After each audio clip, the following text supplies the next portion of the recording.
खोजी टीवी के मुअज़्ज़िज़ दोस्तों, मार्च 2022 में श्रीलंका में पेट्रोल का आखिरी जहाज आया। जहाज 2 हफ्ते समंदर में खड़ा रहा, लेकिन हुकूमत के पास डॉलर्स नहीं थे। जहाज वापस चला गया और इसके साथ ही श्रीलंका का डिफॉल्ट शुरू हो गया। मुल्क में पेट्रोल खत्म हुआ। पेट्रोल की वजह से बिजली की लोड शेडिंग और ट्रांसपोर्ट बंद हुई। फैक्ट्रियां भी रुक गईं। ट्रांसपोर्ट की वजह से खुराक का बहरान भी पैदा हो गया और रही सही कसर बेरोजगारी ने पूरी कर दी। यहाँ तक कि हुकूमत ने 12 अप्रैल 2022 को डिफॉल्ट डिक्लेयर कर दिया और इसके बाद पूरा मुल्क सड़कों पर निकल आया और अवाम के हाथों जो भी चढ़ गया, वो हुकूमत हो या अपोजिशन, ब्यूरोक्रेट हो या ताजिर, उसको फेंटा पड़ गया। और श्रीलंका आज अपनी बंदरगाहें, सड़कें, जंगल, पहाड़ और इमारतें बेचकर गुजारा कर रहा है। हम भी यकीन करें या न करें, इस वक्त इसी अमल से गुजर रहे हैं। पेट्रोलियम मिनिस्ट्री ने कुछ दिन कबल स्टेट बैंक को खबरदार कर दिया कि मुल्क में पेट्रोलियम मसनूआत की किल्लत शुरू होने वाली है। तेल दरामद करने के लिए एलसीज नहीं खुल रही। पीएसओ का एक ऑयल कार्गो कैंसिल हो चुका है। दूसरे की डिलीवरी 23 जनवरी को मुतवक्के थी, लेकिन इसकी एलसी भी नहीं खुल सकी। पाक अरब रिफाइनरी के 5,35,000 बैरल के 2 ऑयल कार्गो भी लाइन में है। पाकिस्तान रिफाइनरी लिमिटेड का एक कार्गो 5,32,000 बैरल तेल लेकर 23 जनवरी को पहुंचेगा, लेकिन इनकी एलसी भी नहीं खुल पा रही। लिहाजा फरवरी में तेल का बहरान शुरू हो जाएगा और मार्च और अप्रैल में ये क्राइसिस शदीद हो जाएगा। और अगर खुदा न खास्ता ये हो गया तो पेट्रोल पंपों पर भी लाइनें लग जाएंगी, खुराक की सप्लाई भी बंद हो जाएगी, पब्लिक ट्रांसपोर्ट, मेट्रो ट्रेन और जहाज भी रुक जाएंगे, बिजली की खौफनाक लोड शेडिंग भी शुरू हो जाएगी और रही सही फैक्ट्रियां भी बंद हो जाएंगी। ये एक सूरत हाल है, जबकि दूसरी तरफ सरकारी मुलाजमीन की तनख्वाहें भी रुकने शुरू हो चुकी हैं। जनवरी में आधे सरकारी महकमों की तनख्वाह 10 दिन लेट हुई। फरवरी में क्या होगा ये कोई नहीं जानता। पाकिस्तान के सिफारत खानों को सितंबर से तनख्वाहें और किराए नहीं मिल रहे, जिसकी वजह से सिफारती मिशन तकरीबन बंदिश के करीब हैं। अब आप खुद अंदाजा कीजिए कि अगर एम्बेसी को किराए, पेट्रोल, यूटिलिटी बिल्स और तनख्वाहों की रकम नहीं मिलेगी तो फिर ये कैसे चलेंगी। चुनांचे सिफारत खानों के हालात बहुत खराब हो चुके हैं। नाज़रीन गिरामी, इंडस्ट्री की सूरत हाल देखनी हो तो आप फैसलाबाद, सियालकोट और कराची का चक्कर लगा लें। 75% कारखाने बंद हो चुके हैं और इनसे मुल्क में बेरोजगारी का खौफनाक तूफान आ रहा है। आटे का बहरान भी पैदा हो चुका है। कुकिंग ऑयल भी मफकूद होता जा रहा है और डॉलर मुंह मांगी कीमत देने पर भी नहीं मिल रहा। चुनांचे अगर ये कहा जाए कि पाकिस्तान तकरीबन डिफॉल्ट कर चुका है तो गलत नहीं होगा। ये हालात हैं और दूसरी तरफ कराची से लेकर खैबर पख्तूनख्वा तक एक सियासी सर्कस चल रहा है। इमरान खान ने खैबर पख्तूनख्वा और पंजाब असेंबली तोड़कर मुल्क की कब्र खोद दी और पीडीएम की हुकूमत ने अपोजिशन के इस्तीफे मंजूर करके मुर्दे को नहलाना शुरू कर दिया। कराची और हैदराबाद में बल्दियाती इलेक्शन हुए और पार्टियां डंडे लेकर एक दूसरे के आमने सामने खड़ी हैं। पंजाब में निगरान वज़ीर आला के इंतखाब ने भी खिड़कियां तोड़ना शुरू कर दी हैं। मोहसिन नकवी चौधरी बिरादरान के रिश्तेदार हैं। ये चौधरी शुजात हुसैन की भांजी के खामिंद हैं और चौधरी परवेज इलाही इन्हें तस्लीम करने के लिए तैयार नहीं है। पीटीआई दावे कर रही है कि इमरान खान की हुकूमत के खात्मे की साजिश मोहसिन नकवी के घर तैयार हुई थी। मियां शहबाज शरीफ और आसिफ अली जरदारी इनके घर एक दूसरे से मुलाकात करते थे और नकवी साहब इनके पैगामात जनरल बाजवा को पहुंचाते थे। पीडीएम और चौधरी बिरादरान के साथ मुलाकातों का सिलसिला भी मोहसिन नकवी के घर से स्टार्ट हुआ था और इन मुलाकातों के नतीजे में काफ लीग ने पीटीआई का साथ छोड़ने का फैसला किया था। चुनांचे पीटीआई भी इन्हें मानने के लिए तैयार नहीं है और अगर ये इन्हें नहीं मानते तो फिर पंजाब में निगरान हुकूमत निगरानी कैसे करेगी और ये इलेक्शन कैसे कराएगी। दूसरा, मुल्क में मर्दमशुमारी भी शुरू हो चुकी है।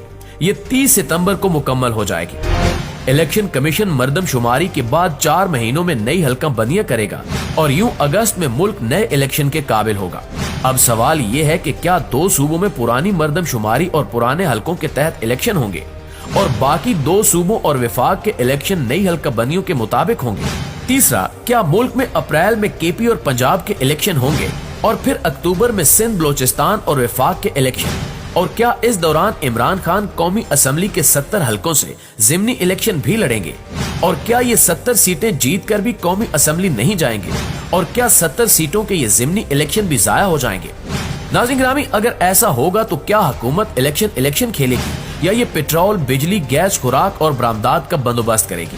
हमारी हालत ये है कि हम IMF के बगैर नहीं बच सकते और IMF की शरायत के बाद बिजली, गैस और पेट्रोल की कीमतें भी दुगनी हो जाएंगी और बेरोजगारी के शिकार अवाम पर टैक्स भी बढ़ जाएंगे और इससे महंगाई अलमे की शक्ल इख्तियार कर जाएगी। IMF की शराइत मानने से मुल्क में 1.5 करोड़ लोग बेरोजगार हो जाएंगे और लोगों का खाना पीना 3 से 1 वक्त पर आ जाएगा।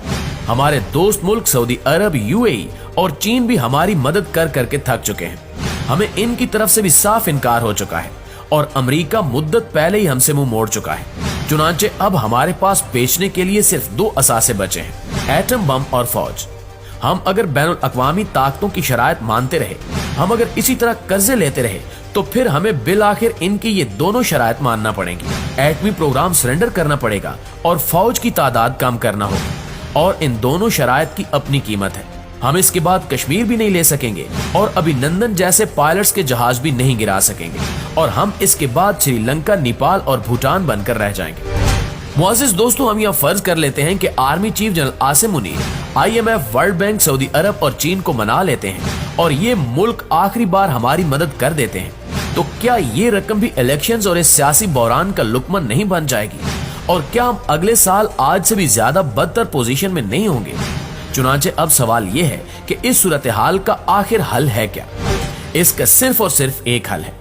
फौज मुल्क के तमाम स्टेक होल्डर्स को इकट्ठा बिठाए, अपनी गलतियां तस्लीम करे, माजरत करे, सियासतदानों को इनकी गलतियां बताए और फिर एक चार्टर ऑफ पाकिस्तान साइन कराए और इसके बाद बहरानों का बाब हमेशा हमेशा के लिए बंद कर दिया जाए। हम फैसला कर लें कि मुल्क में आज के बाद कोई एक्सटेंशन नहीं होगी। चीफ जस्टिस ऑफ पाकिस्तान की तरह सीनियर मोस्ट जनरल अपने वक्त पर आर्मी चीफ बन जाएगा और ये इख्तियार आज के बाद किसी वज़ीर आज़म के पास नहीं होगा। आर्मी चीफ अपने वक्त पर रिटायर्ड भी हो जाएगा और मुल्क का कोई ओहदेदार उसकी मुद्दत में इजाफा नहीं कर सकेगा। हुकूमतें खा बदलती रहें, लेकिन असेंबलियां हर सूरत अपनी मुद्दत पूरी करेंगी। टैक्स पॉलिसी 20 साल के लिए बनाई जाएगी और इसमें कोई रद्द बदल नहीं किया जाएगा ताकि सरमायाकार इसके मुताबिक सरमायाकारी कर सके। मजहब अवाम का जाती मामला होगा और कोई शख्स किसी भी शख्स को मजहबी बुनियाद पर हदफ नहीं बना सकेगा। मजहबी जलसों और जलूसों पर पाबंदी लगा दी जाए। लाउड स्पीकर की आवाज सिर्फ मस्जिद के अंदर तक रहेगी। नमाज का वक्त पूरे मुल्क में एक होगा। अजान कौमी सतह पर होगी और एक ही वक्त होगी। बच्चों का निसाब पूरे मुल्क के लिए एक होगा। सड़कें हर सूरत खुली रहेंगी। आबादी कंट्रोल की जाएगी। ब्यूरोक्रेसी में 2 साल के अंदर रिमज की जाएंगी और पूरा सिस्टम ऑनलाइन और आसान कर दिया जाएगा। PIA, रेलवे, रेडियो, PTV और स्टील मिल जैसे इदारे सालाना 1400 अरब रुपए निकल जाते हैं। ये 1 साल के अंदर फरोख्त कर दिए जाएंगे और इनसे हासिल होने वाली रकम मुलाजमीन में तकसीम कर दी जाएगी। और आखिरी फैसला, हम हर सूरत हर साल 200 अरब डॉलर की एक्सपोर्ट करेंगे और इसके लिए सॉलिड और फूल प्रूफ सिस्टम बनाएंगे। अगर हॉलैंड जैसा मुल्क सिर्फ फूल या कोलंबिया सिर्फ कॉफी बेचकर अपने कदमों पर खड़ा हो सकता है, तो हम ये क्यों नहीं कर सकते? हमने अगर ये फैसले कर लिए तो हम बच जाएंगे, वरना कन्फ्यूजन का ये बहरान इस मुल्क को खा जाएगा और हम इस साल के आखिर तक खाना जंगी का शिकार हो चुके होंगे। जी तो मुअज़्ज़िज़ दोस्तों, ये हमारी आज की वीडियो। इस हवाले से आप दोस्तों की राय क्या कहती है, कमेंट करके हमें जरूर बताइएगा। इंशाल्लाह आपसे मुलाकात होती है अगली वीडियो में। तब तक अपना ख्याल रखिए। अल्लाह निगहबान।